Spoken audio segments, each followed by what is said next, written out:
Hey everyone, welcome to today's edition of One Single Story, where each weekday we offer a brief lesson from a section of today's reading, and then we examine a single relevant question that passage points us to.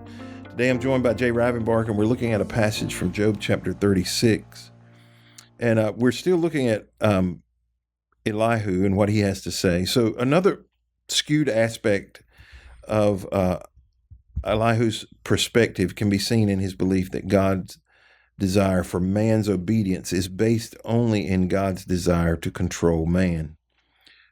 So Elihu presents God as one who does not despise anyone, but listen to how he describes God in terms of what we would call control issues.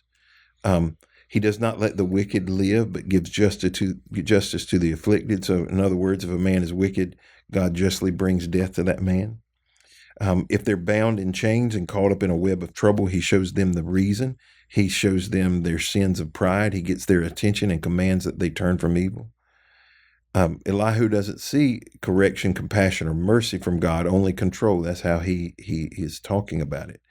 Perhaps this is because compassion and mercy are these covenantal pieces of the New Testament that are more advanced than the concepts that he had been introduced to.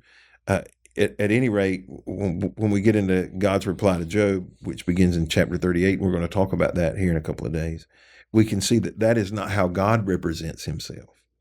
11 and 12, he says, if they listen and obey God, they will be blessed with prosperity throughout their lives. All their years will be pleasant. But if they refuse to listen to him, they will cross over the river of death, dying from lack of understanding. So according to Elihu, the only options you have are obedience or death. And notice how he directs this skewed controlling God perspective against Job. He says, be on guard, turn back from evil, for God sent this suffering to keep you from a life of evil. Don't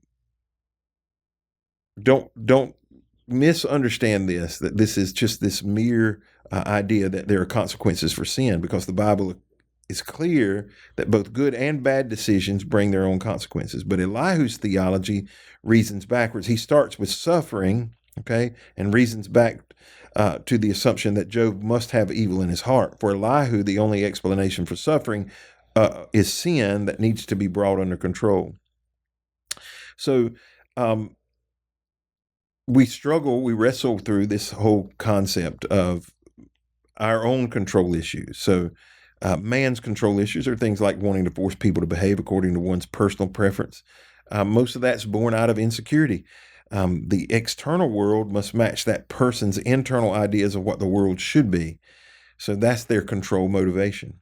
Or wanting to control other people's choices is rooted in a fear of abandonment. That's their control of motivation. Or wanting to control other people due to one's own self-centeredness or entitlement is selfish. That's their control for motivation. But for God, it's different.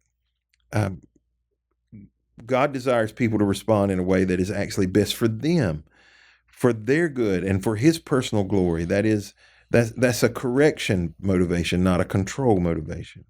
God desires people to experience his love. He doesn't fear being abandoned because he is complete in himself. But man is incomplete without God, and when he draws man closer to himself or closer to God through encouraging obedience, that is correction motivation. And God leads people to himself not because he is entitled or self-centered, but because God knows that man only achieves his ultimate state of fulfillment and joy if God is the center of man's life. So desiring man's personal fulfillment and his own great glory is behind God's correction and motivation. The Westminster Shorter Catechism words it like this: what is the chief end of man? Man's chief end is to glorify God and to enjoy him forever. This doesn't represent man under God's thumb. It is a picture of man being thrilled at living for the purpose of God's glory. So let's talk about a couple of questions today. One, have you ever confused God's correction with the assumption that God wanted to control you? And if you have, can you give an example? I can't honestly say that I at least can recall when I've looked at his correction as wanting to control my life. I certainly have looked at it sometimes out of fear, Mm-hmm. or even self-loathing that, oh God, I deserve that and more. Right. That I deserve that. I think about it in the sense of parenting, managing, leading, that I'm convinced his motivation is right. And sometimes as whether it's a parent, a manager of people, you have to make corrective actions. You have to have difficult conversations. You have to step into scenarios and situations, and that motivation should be because you love and care about people, and you care about a group of people. And if this isn't dealt with, it becomes problematic. And that's the way I see God dealing with whether it's me, individuals, a church. Is that He's doing it because He cares, He loves, and as difficult and painful as it may be, there's a greater good and cause. Now, I will confess that in the moment, if I'm the recipient of what I perceive to be correction or pain of any kind, that sometimes I get lost on the front end in the issue itself, or the pain or the loss or the suffering. I don't immediately, I'm just being transparent. I don't immediately, when something negative, bad, or painful comes into my life in that moment, I don't immediately go, oh, thank you, God, you love me so much. You must be correcting me right here. Depending on the issue, the severity of it usually dictates how soon I try to get alone with God and ask the question, is this because of me? Is there something specific that I need to be aware of? I need to confess. I need to make right. And if so, if you'll show it to me, then I'll deal with it.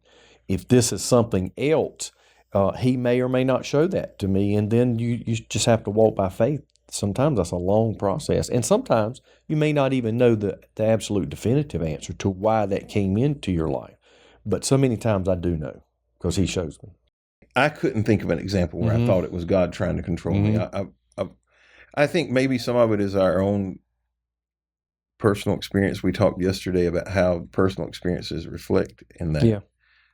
Now, one of the reasons why I think people superimpose that on God is their own challenges. So there are times because I've had to, and most of the time I can only evaluate it after the fact, like with my own kids.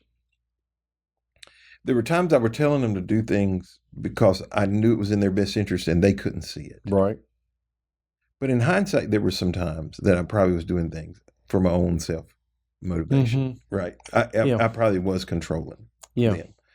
And if we've been on the receiving side of that, or even the giving side of that, is one of those things that I think is easy for us to superimpose on God, that because we don't always act with pure motives. God may not be. He's just trying to be difficult. But, ultimately the goal is for us to have this incredible relationship with Him. And some days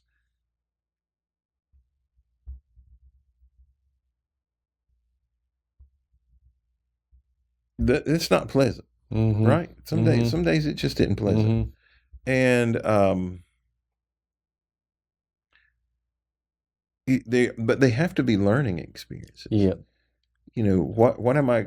And I haven't always thought that way. If they don't become learning experiences, then I think the individual has a heart of rebellion.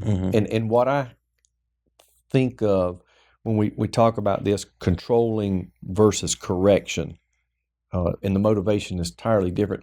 The few times that I can ever recall that my own children, regardless of the age they were at, when they would have said something like, well, you're just trying to control my life. The reality is I'm convinced they understood and knew that I loved them and wanted the best for them, were caring for them.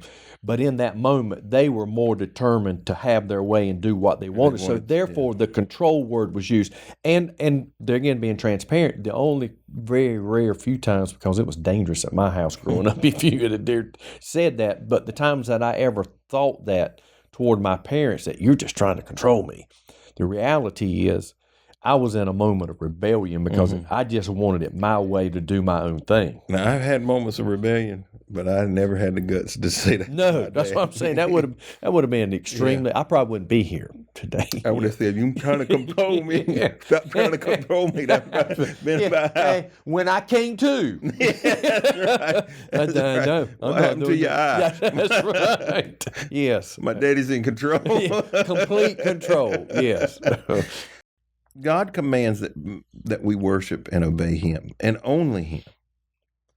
So why is this not self-centered when we're talking about God? How does it actually represent man's ultimate good when God says, "This is be obedient and worship me"?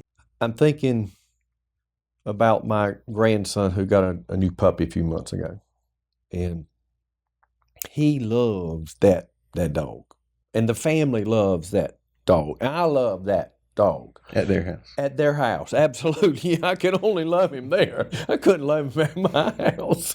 And they have done one of these wireless fences, electronic deals where the dog has a collar on it and all.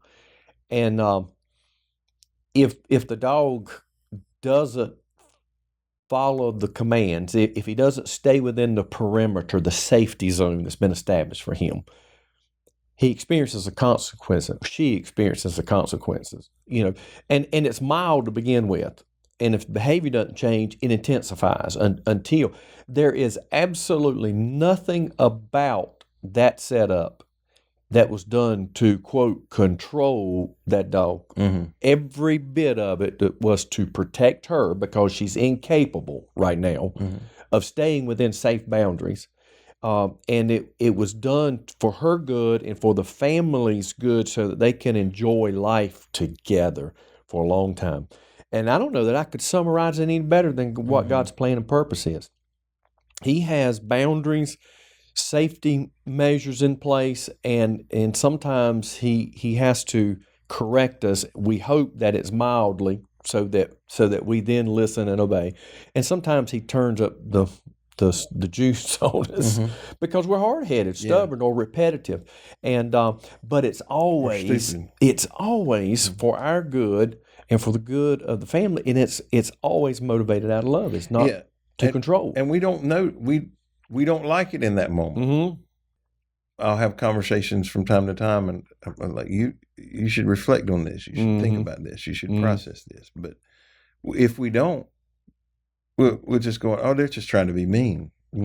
If that dog, of course, dogs, I don't think they remember more than 30 seconds, right?